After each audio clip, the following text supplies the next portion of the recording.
സമൂഹത്തിന്റെ ഒരു പൊതു ചിന്താഗതിയാണ് ഭർത്താവ് ഭാര്യന്റെ വീട്ടിൽ ഒരുപാട് നിൽക്കാൻ പാടില്ല എന്നുള്ളത്. ഈ ചിന്താഗതി ശരിയാണോ എന്ന് അവരവർ തന്നെ പുനഃപരിശോധിക്കേണ്ട കാര്യമാണ്. കാരണം നമ്മുടെ ഭാര്യ ഭർത്താവിന്റെ വീട്ടിൽ സ്വന്തം വീട് പോലെ മാസങ്ങളോളം നിൽക്കുന്നു. നമ്മുടെ മാതാപിതാക്കളെ സ്വന്തം മാതാപിതാക്കളെ പോലെ കാണുന്നു. സ്വന്തം വീടായി കണ്ടുകൊണ്ട് അവർ സേവനം ചെയ്യുന്നു. എന്നാൽ തിരിച്ച് നമ്മൾ ഭാര്യയുടെ വീട്ടുകാരെ നമ്മൾ എങ്ങനെയാണ് കാണുന്നത്? സ്വന്തം വീടായിട്ട് കാണുന്നുണ്ടോ? അവരെ നമ്മുടെ മാതാപിതാക്കളായി കാണുന്നുണ്ടോ? ചില ആളുകൾ അഭിമാനത്തോടെ പറയാറുണ്ട്, ഞാൻ എന്റെ ഭാര്യ വീട്ടിൽ പോയിട്ട് വർഷങ്ങളായി, ഞാൻ എന്റെ ഭാര്യയുടെ വീട്ടിലെ കിച്ചൺ കണ്ടിട്ടില്ല. എന്തൊരു ചിന്താഗതിയാണിത്?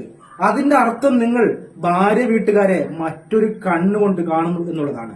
അങ്ങനെ ഞാൻ എന്തോ സംഭവമാണ്, ഞാൻ പുതിയാപ്പളയാണ്, ഞാൻ ബഹുമാനിക്കപ്പെടേണ്ട ആള് എന്ന ചിന്താഗതി മാറ്റിക്കൊണ്ട് നിങ്ങളെ മാതാപിതാക്കളെ നിങ്ങൾ എങ്ങനെയാണോ കാണുന്നത് അതേ രൂപത്തിൽ അങ്ങനെ കാണാൻ ശീലിക്കൂ.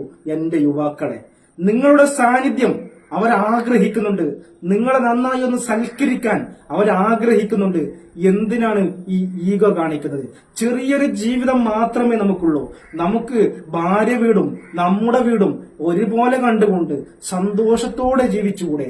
എന്തിനാണ് ഈ വല്ലാത്തൊരു ഈഗോ കാണിച്ച് ജീവിക്കേണ്ട ആവശ്യം എന്താണ്? സമൂഹത്തിന്റെ പൊതുധാരണകൾ മാറ്റേണ്ടതുണ്ട്. അതിന് ഓരോ യുവാക്കളും തയ്യാറാകണം എന്ന് മാത്രം ഈ അവസരത്തിൽ പറഞ്ഞുകൊണ്ട് നിർത്തുന്നു. Thank you.